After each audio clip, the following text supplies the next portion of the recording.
tatlong klase, no?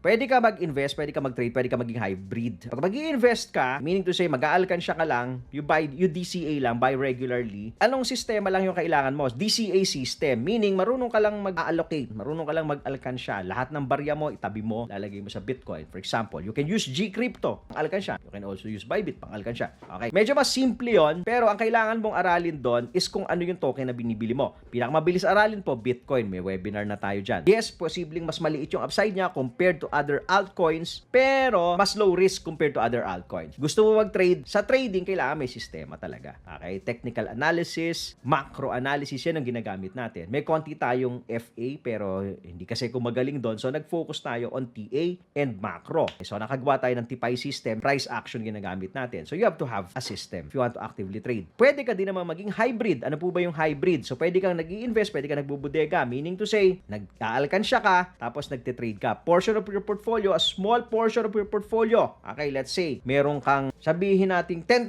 For example na lang, $10,000. 10%, 20% of that, pwede mong ilaan sa trading, lalo na kung bago ka. Mas maganda, mas maliit pag bago ka. Mas malaki yung pang-invest mo. Yung kinikita mo sa trading, kung kumikita ka na, pwede mong lagay pang bodega. So, hybrid. Kung maliit lang yung capital mo, yung iba, at willing ka naman mag-aral, willing ka magsakripisyo ng oras mo para aralin yung trading, pwede ka mag-start mag-trade. Yung kikitain mo, pag kumikita ka na, pang bodega mo. So, hybrid pa rin. At ako lang, for me, suggestion ko sa inyo, huwag niyong kalimutan magbodega. Kasi kahit anong mangyari doon sa trading account niyo, your bodega is your insurance. At anong mangyari, masisave yan. Active trading, syempre, up down yung market eh. May mga times, kumikita ka, may mga times nababawian ka, may mga times, di ba? But over time, pagka gumaling ka, pwede kang kumita talaga. Saka kailangan, marunong ka lang magsubi. May kita, isubi. May kita, isubi.